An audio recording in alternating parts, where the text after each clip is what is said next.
When it comes to the sport of rugby, there are few clubs anywhere that are smaller than Letterkenny.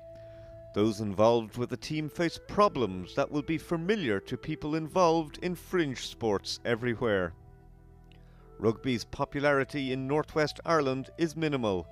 Donegal may be the fifth largest county in the country, but other sports reign supreme, and not a single school there plays the game competitively. As a consequence, ever since its formation as the first rugby club in the entire county in 1973, Letterkenny has struggled to attract players, sponsors and general interest. It was difficult with not a settled rugby population and no rugby schools to provide us with players. We were dependent quite a bit on people who were coming and pretty much going as the years went on. We didn't really have much continuity. On a Saturday morning, we never had 15. We had about 13 usually, and it was a dangerous thing to walk up the main street in Letterkenny with a kit bag on your arm. I can remember one guy in particular, we asked him did he fancy a game. He had a kit bag with him, and we said we're going to Cook, and he thought it was Cookstown, and he jumped into the car, but Cook is in Belfast. And so we picked up people like this, and on a pub on a Friday night, we usually did a tour of the pubs. We talked to various guys who looked fairly fit and asked them would they fancy a game. So how then did the smallest and most isolated rugby club in Ireland come to be the hosts to the most famous team in the world? And what brought the superstars of the global game down the muddy track to Letterkenny's tiny two-room clubhouse on a windy November afternoon in 2005 under the glare of the world's media? The tale of the mighty All Blacks odyssey to Ireland's rugby backwoods and the incredible response it generated was voted the feel-good rugby event of the year by London's Daily Telegraph newspaper. And its genesis takes us back more than 100 years to the small village of Ramelton, just down the road from Letterkenny's rudimentary facilities. At its centre looms the imposing figure of one Dave Gallaher, born above the town's general store in 1873. A few years ago, there was a Mrs. K. Carter came here to stay. She was here researching the Gallagher people.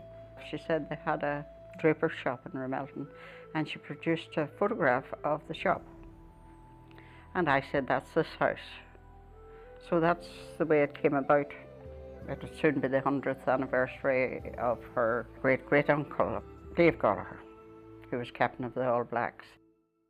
The son of James Gallagher and Maria McCluskey, he departed County Donegal and Ireland as a small boy when his parents took the decision, like many families have done down through the centuries in this part of Ireland, to emigrate to a new land in the hope of a better future for their children. Their sailing ship, the Lady Jocelyn, was headed for New Zealand, where James and Maria had bought a plot of land on the North Island in the Kati area of the Bay of Plenty. The family quickly integrated into the local community, and their sturdily built and athletic youngster was soon making a reputation for himself on the playing fields of his new home. Rugby was Dave's game of choice, and he first began playing at a senior level when he moved to the city of Auckland to find work. After making his mark as a forward for the Ponsonby club, a call-up to the provincial side followed. Dave did well in the blue and white hoops of Auckland at their famous Eden Park ground, and was rewarded with his first international cap for New Zealand in 1903. Before that, Gallagher enlisted with the 6th contingent of the New Zealand Mounted Rifles to fight in the Boer War. He was a scout for the advance guard, and in January of 1902 his contingent was involved in a skirmish with 800 Boers.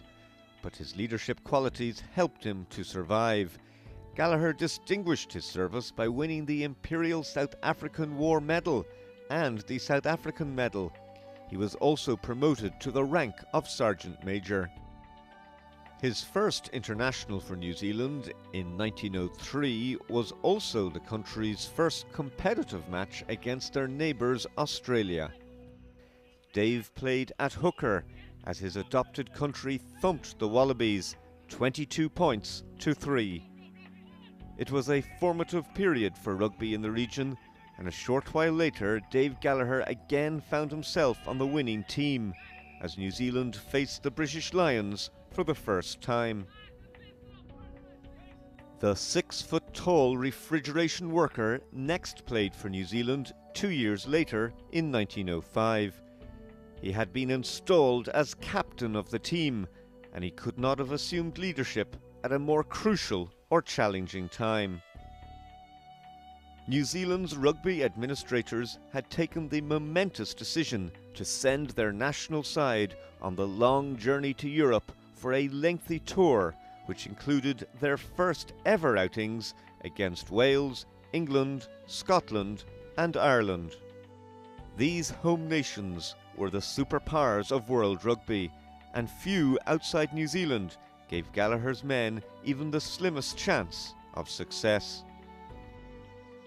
What happened over the following months created a sensation, and not just on the sporting pages. One London newspaper asserted confidently that the story of the visiting New Zealanders, nicknamed the All Blacks, had caught the popular imagination from Dover to Donegal. Their fitness, shrewd tactics and distinctive open running game turned world rugby on its head, and 31 victories in 32 starts against the best sides that the 5 whole nations could muster established a new rugby world order.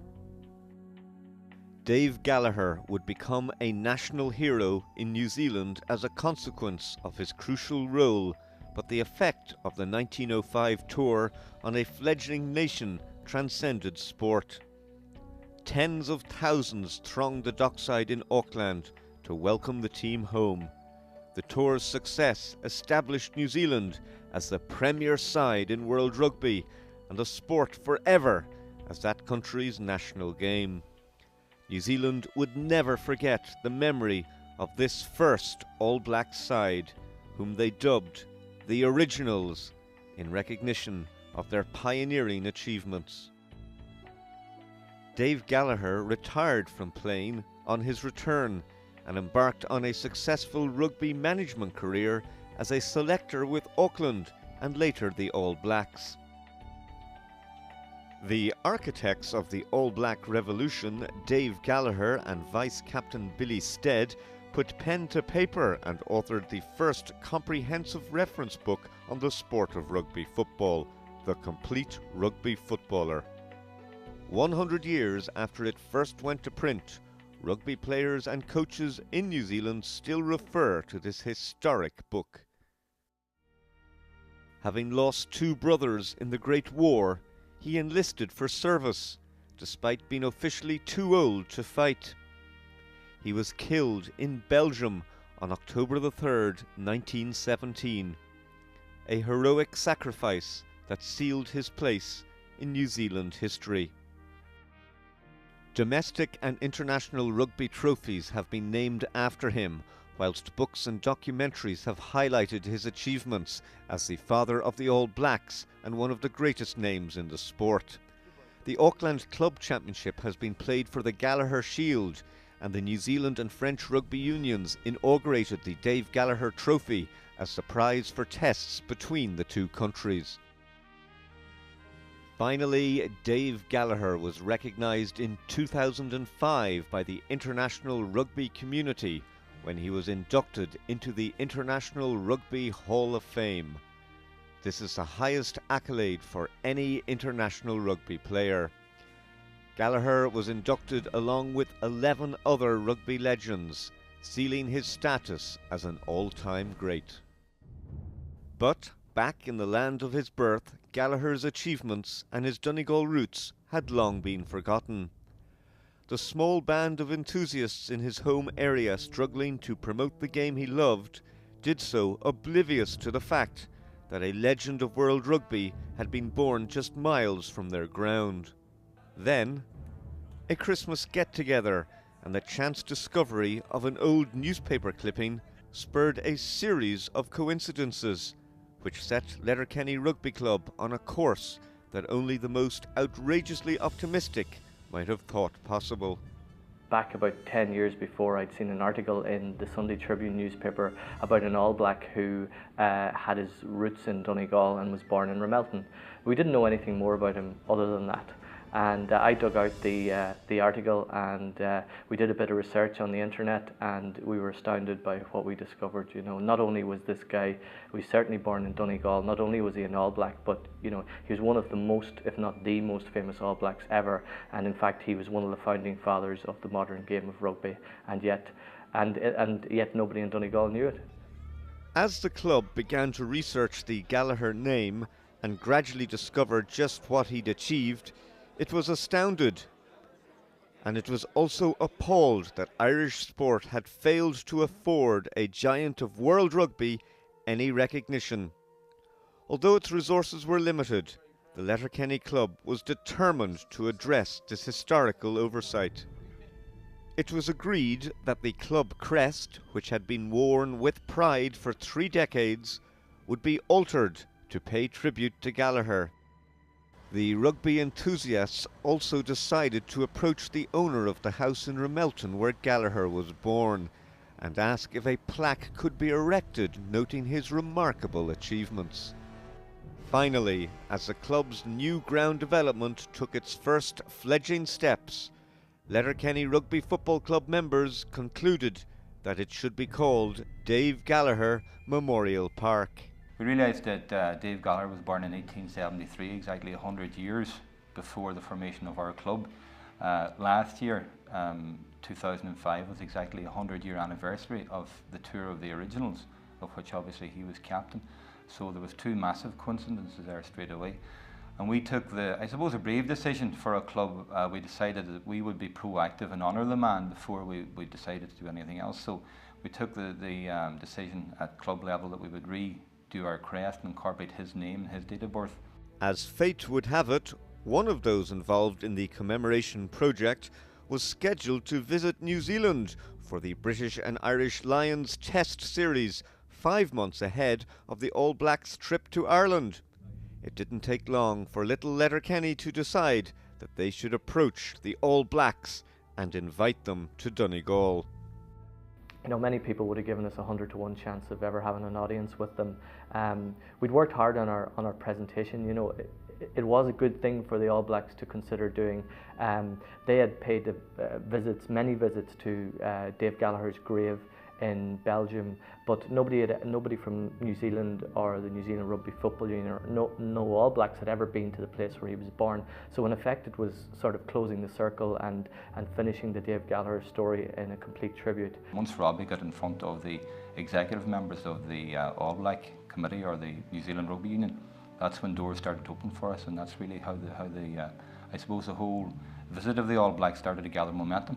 It was a series of coincidences that occurred in the run-up to the All Blacks visit. It was really written in the stars, and one of the most fortuitous coincidences was the fact that a chap came to live in Letterkenny who was the former chairman of the English Rugby Football Union. He was married to a Donegal woman, and they retired back in Donegal. And his name was Graham Cattermole, and he knew a lot of the senior officials in the New Zealand Rugby Football Union. He knew a lot of ex-All Blacks.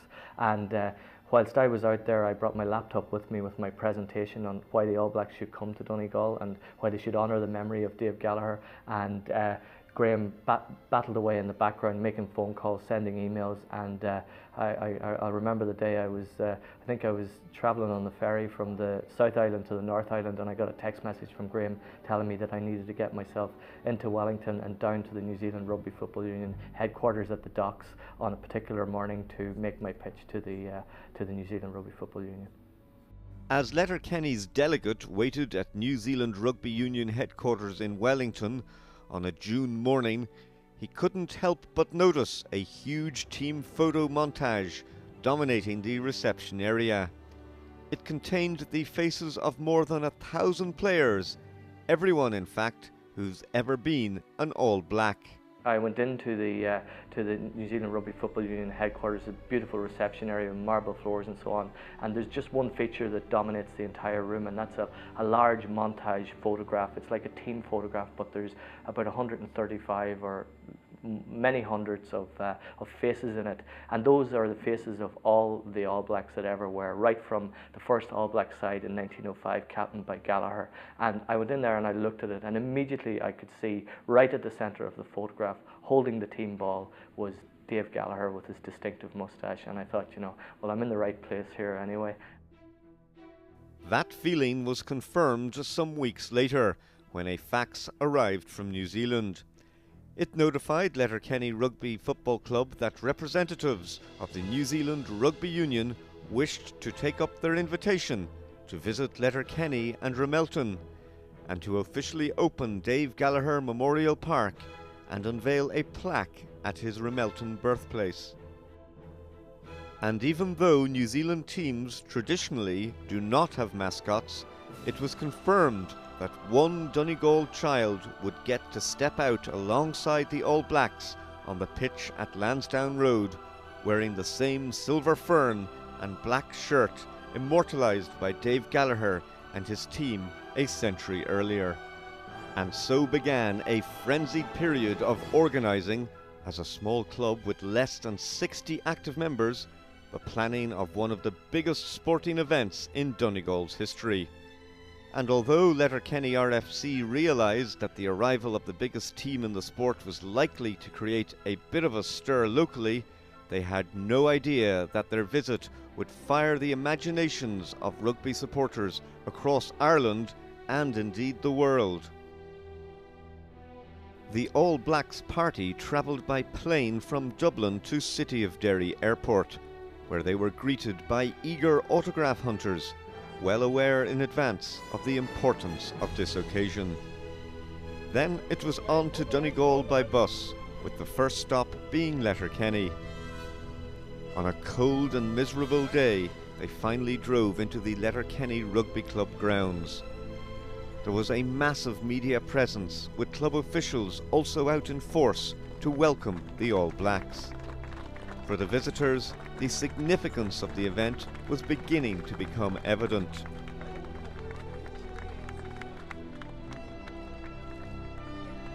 Jerry Collins did the honours as Letterkenny's ground was officially named as Dave Gallaher Memorial Park.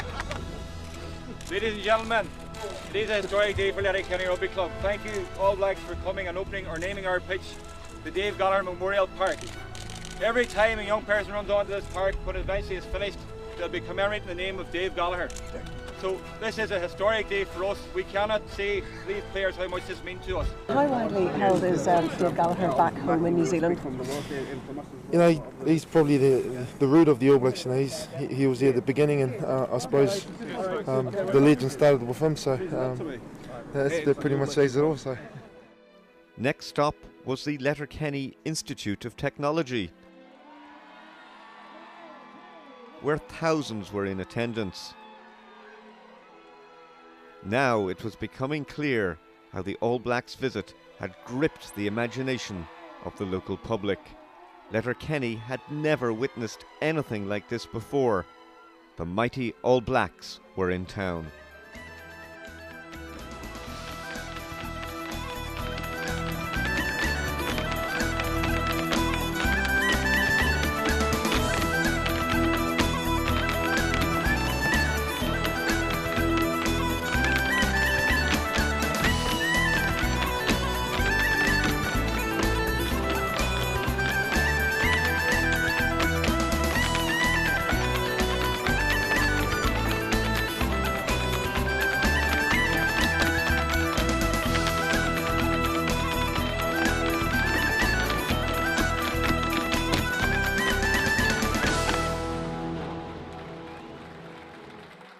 Inside the multi-event centre, every space was filled, while outside hundreds of people were still queuing. The players took time out to sign more autographs and chat to rugby enthusiasts and fans. They then moved into the main hall, where the warmth of the welcome they received was something they will never forget. The historical significance of the day was noted by a number of speakers, and the All Blacks were clearly taken aback by the professional manner of the proceedings. A poem tracing Dave Gallaher's life and put to music with supporting visual images captivated the audience. Written by Jeremy Worth and narrated by local broadcaster Frank Gallagher, it touched the hearts of many.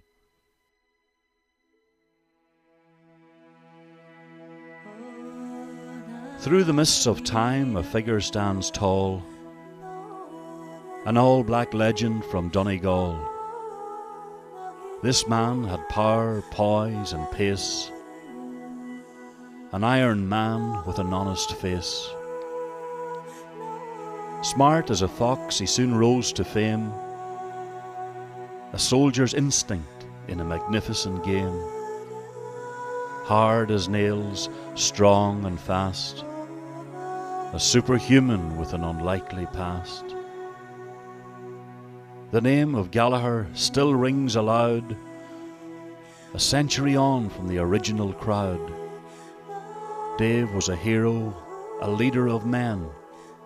His men would follow again and again. A family man respected by all, a tragic loss with a heroic fall. A nation inspired, history made, an Irish Kiwi in Belgium laid. 100 years later, his presence still felt. A child inspired wears a tag rugby belt. His gift to rugby is still very clear. Ireland's gift to New Zealand still held so dear.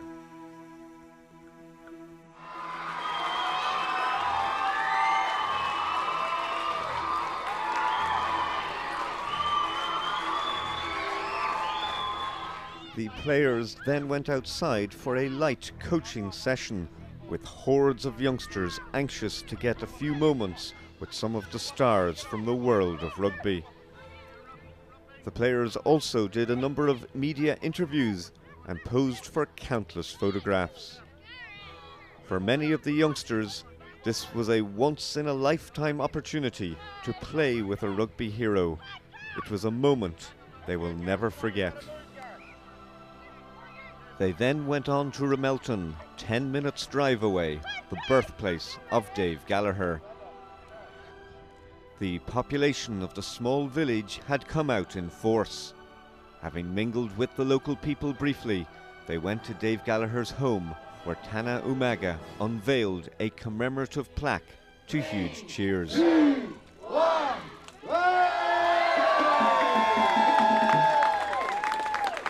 For the All Blacks, this too was a moment to savour, and like the locals, they also took photographs which will always bring back happy memories. They were welcomed into the house by its present owner, Ina Corrie, and Tana availed of the chance to sample some of her home baking. Okay. Don't show this on TV, my dietitian might not approve. Very nice. Ina runs a bed and breakfast, and Tana's name is now surely the most famous in the book.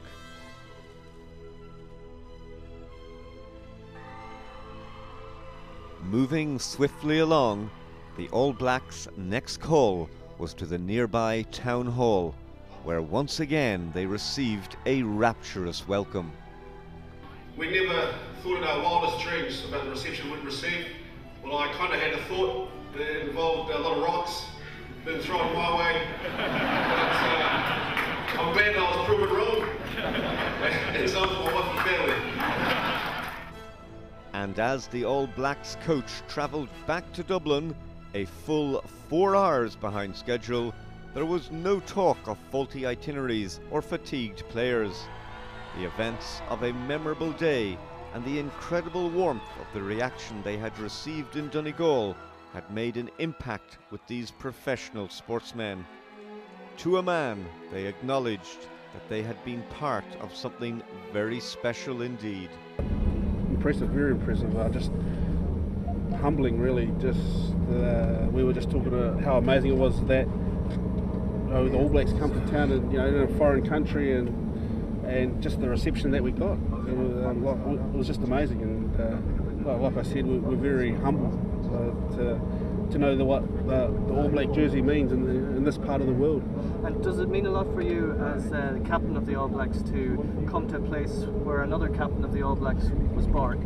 Very much so. I think just with my personal experiences and about knowing about Dave Gallaher, obviously going to Belgium and seeing his grave, and going to Passchendaele to see where what he did for those people of that little township, and his bravery, and just knowing his history as the All Black captain of the originals in 1905, and it's something that I think he started off just that total pride in the All Black jersey, and it's something that binds us all together when we pull it on. All those 100 years of history that it does encompass, and we just try and live up to it every time we play. Took us all a little bit by surprise, just the sort of reception we got and the amount of people. Obviously celebrating a pretty special man that I thought only New Zealanders sort of loved, but obviously all this halfway around the world they love him just as much, and it was pretty fitting, I suppose, when you see why he worked to see where he lived and the people he was brought up with. Yeah, it was a great experience. Yeah, it was amazing. Obviously, it was the first time being All Black and touring with All Black, and to go to a small town like that and just experience, to see where David came from, and just see the reception that we got from a small town is amazing. I heard Tana saying before, it sort of reminds you of the smaller towns that we grew up back in New Zealand, and it's so true. Okay, and did you think that you'd get such a warm reception when you came up? No, I heard that it was quite a small town. I thought maybe 100 people or something, but to see those streets flooded full of people and hanging out windows and whatnot, it was a real eye-opener. It was amazing. It meant an amazing amount, and it meant more as the day progressed, really. To go to the rugby ground for a start off, and then move into the city was just amazing. Just so much history, so much enthusiasm. I was quite overwhelmed. I think all the other players were as well. And then, to finish off by going to his birthplace, it's meant an enormous amount. I think I mentioned in my speech how we'd recently been doing a lot of research on Dave Gallagher, and as Tana said, he'd been to Passchendaele and seen the grave, and he is the founder All Black. He is what we all aspire to be, a leader. He was a great soldier, a leader of a great All Black team, and we, I've been thrust with given the captaincy, which was an enormous honour, as it was, I'm sure, to Tana and to John Graham, who was there as well. So you had 3 All Black captains there. We weren't doing badly, were we? Not too badly. And I think we all try and reproduce the mana, the respect, and the results, really, that were started by Dave Gallagher. So he is an enormous figure, and he's getting bigger by the year, because we don't have a long history in New Zealand. We don't go back hundreds or thousands of years. We're a very, very new country, and so we don't have a lot of history, but we certainly have and hold on to rugby history. And one of the outcomes of your visit today will be that kids who maybe didn't think a lot about rugby or rugby as a game to play, they're quite likely to take up the oval ball as a result of it. Is that something that, as an All Black captain, you'll be happy about? Yeah, I'm absolutely delighted if that happens. I was saying to someone earlier, it is our duty as rugby players, where possible, to encourage. And I guess if we can encourage a few people, or a few young people, to take up the game of rugby in your city, that's great. We're really happy about that. We try and do the same at home. Hopefully, seeing with some All Blacks coming to Donegal today, give those little kids a bit of inspiration. I know back home in New Zealand, you know, when we were small kids, we used to quite often get visits from rugby players, and it does make a difference. So hopefully today's visit does inspire some of those young guys to go out there and get into it. I mean, I love the sport. You know, it's something I enjoy, and you know, it'd be great if you know, a lot of youngsters enjoy it like I do, and you know, it might not be a big sport here, but I'm sure any sport, you know, is a great experience. But for rugby union, I think it's growing on, you know, on a world scale, and you know, if there's a few Irish kids out there running around, you know, we welcome a good challenge, so it'll be all the better. It obviously serves us all well as rugby on a global scale to get more numbers playing it, because you get more people playing it, then it becomes a sport for everybody, and it helps in the level of rugby that's been played around the world. And I suppose that's part of our roles as rugby players, you know, not just for the All Blacks, but I think every country, and maybe some people don't see that. So you know, it's where it all starts. If we can get in there and try and support areas where rugby isn't probably a major sport, and try and get the game going, you know, and rugby is taking off now, and so we just got to keep flourishing, helping it flourish. The reaction of the world's media, normally derided as uninterested in good news stories, was just as enthusiastic as that of the visiting All Blacks.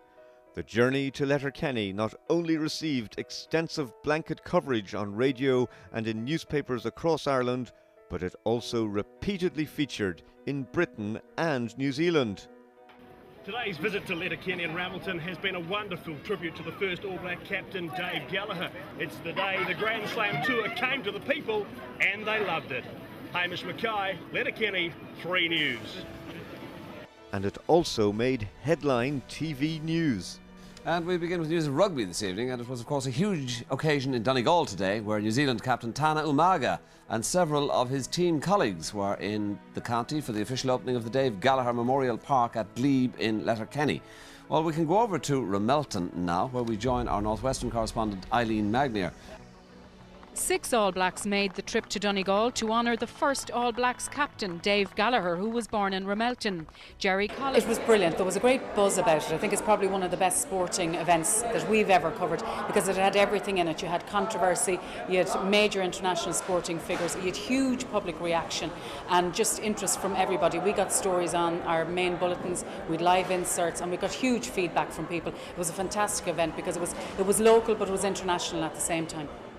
It would be no exaggeration to say that the excitement was nearly at fever pitch. So the whole momentum of the day, it built as the day went along. By the time we got to the presentation at the LYIT, many people who perhaps had no interest in the All Blacks or knew very little about rugby, but did know how important a team in world sport the All Blacks are. Many people had come out to wave at the bus as it drove into LYIT, and there it was just a fantastic reception. So it was a great day for Donegal. As I said, perhaps the significance of it in the build-up wasn't realised, but there and then on the day it certainly was, and I think the people of Letterkenny and the people of Donegal certainly responded magnificently to it. There were so many aspects to this visit, so many stories that could be written, and it was a very personal story as well, because we had the Dave Gallaher link and the strong links with the town of Ramelton, and it was nice for the people of Ramelton to be able to welcome not alone the players from the All Blacks and indeed their followers and coaches and what have you, but the world's media into their village for that Wednesday afternoon, and I'm sure it's something that will always be remembered by the folk in Ramelton as well. Letterkenny was back in the spotlight 3 days later as Katie Robinson from Ramelton, the winner of the Mascot Schools competition, ran out with All Blacks captain Richie McCaw ahead of their demolition of Ireland in Dublin. And whilst the scale of the media coverage was phenomenal, few in Letterkenny guessed that its long-term impact would deliver precisely what they'd hoped for in terms of promoting the sport of rugby in Donegal. Well, it was a once-in-a-lifetime opportunity for Letterkenny to showcase itself to the world's finest in their sport, It was brilliant, and the organisation went behind it. The rugby club have to take immense praise. They put Letterkenny on the map, not only in a sporting circle, but they also showed a part of Ireland that a lot of people wouldn't get the opportunity to see, especially in a country like New Zealand.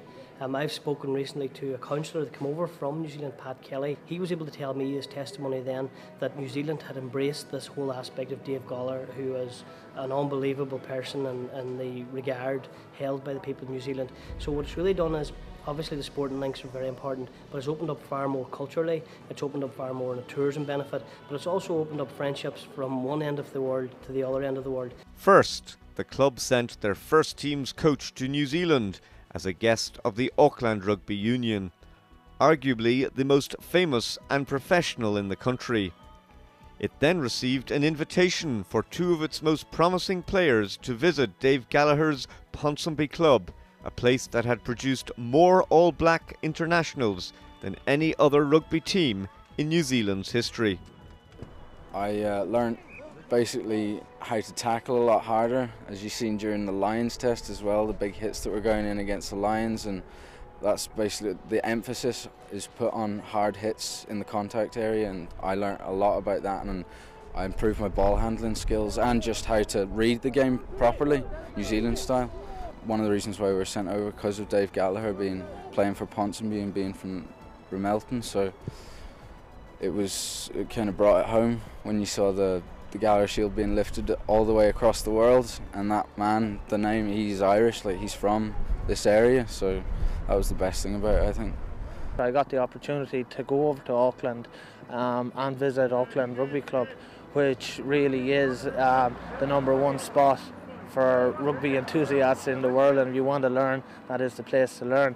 And I really got to grips with the way that they work from, as I said, on an administration level, and also how they work it up from, we call it mini rugby all over here, but they call it small blacks, right up to schools rugby, youth rugby, and also, of course, the Auckland setup itself and the Auckland Air New Zealand team, which is very impressive. I really was impressed with them and the commitment that they showed. Those boys were training from 6:30 in the morning, and really were. You know, you'd have to be committed, and the whole ethos towards rugby is different over there. It's a national sport, and they really put their heart and soul into it. Kiwis have even begun arriving in Letterkenny to express an interest in playing for Dave Gallagher's club. One such individual is Dave Bateman. People are willing to listen. A lot of the guys have only been playing for about 2 years, 3 years, you know, and that's nothing. You know, I've been playing for 21 years now, I think. So, yeah, I think it should help, it should benefit. People they pay attention, and tell them to do something, they do it, which is good. Funding for Dave Gallaher Memorial Park has been secured, and a centre of rugby excellence in Letterkenny will soon bear an enduring testament to the Ramelton man's achievements. And the progress has not just been confined to the club's senior team. Fast forward 1 year, and interest in rugby and Letterkenny Rugby Club has exploded.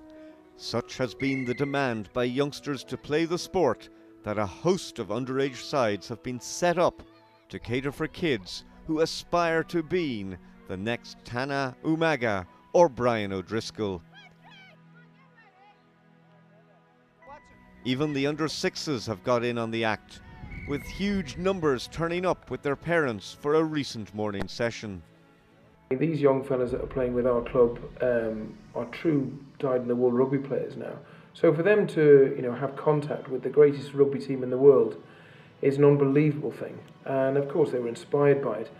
Our numbers have gone up, as you'd fully expect, and there's a lot of boys that might have wavered before that are fully committed to playing now. And you can see the results in the numbers training. And of course you can also see the results on a Saturday when we play our matches. We're probably the strongest youth section in the northwest of Ireland at the moment, and there's no reason why that shouldn't continue for a long time to come.